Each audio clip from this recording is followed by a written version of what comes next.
Hi, I'm Mary Brody, and I'm the author of Revenue or Relationships Win Both.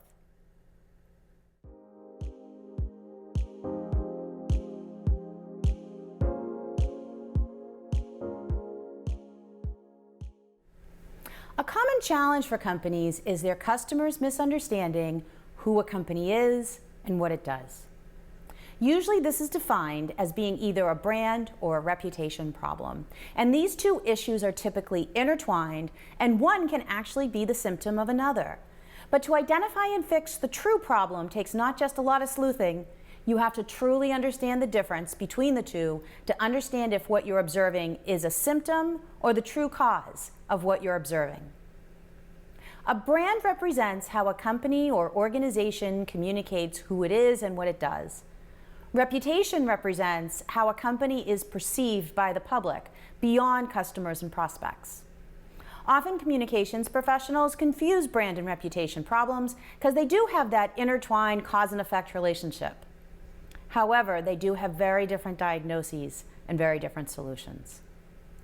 Reputation issues are related to your organization's public image based on people's experience of it through products, reviews, analyst opinions, news, the behaviors of employees, pretty much everything.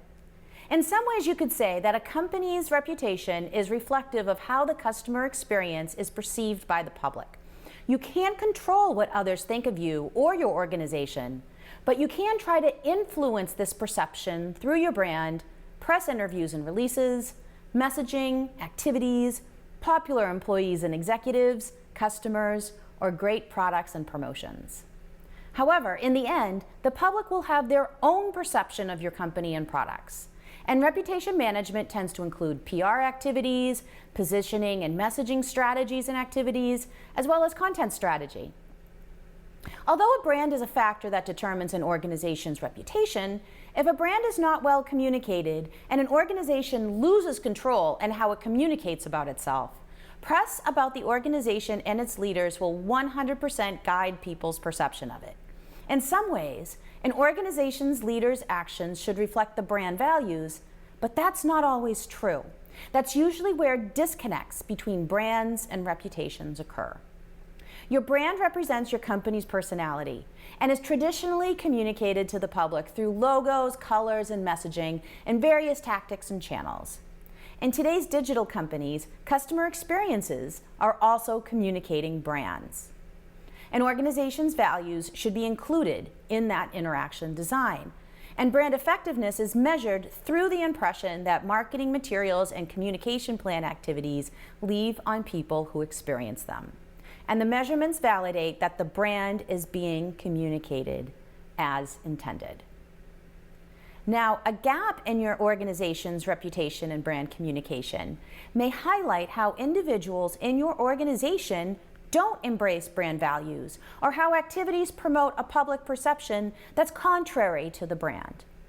Or there may be an element of the brand that is being subconsciously communicated to the public through unofficial channels, because the brand communication is not openly embracing a specific quality or characteristic.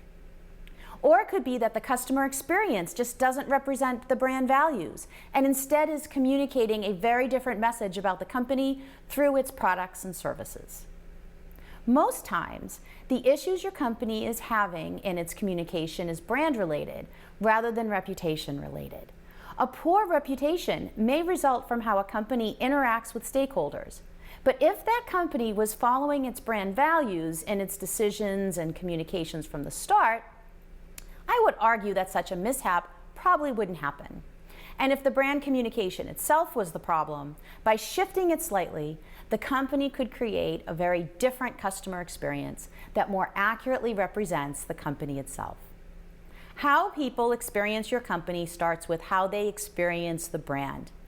First, get clear on who your company is, what it does, and how it can help your customers. Then check to be sure that your visual and verbal elements accurately communicate that. That exercise can clarify how you construct and design your company's customer experiences and further develop customer relationships. By more accurately communicating your company's brand through its visual and verbal identity and reflecting that, in the customer experiences, you will improve your connections with stakeholders, and this will ultimately improve its perceived reputation to stakeholders locally and in an industry and then globally. Brand is at the center of any company because it communicates its identity, who it is, what it does, how it operates. A brand is the same as a person's personality, and one's reputation emerges from how people experience that.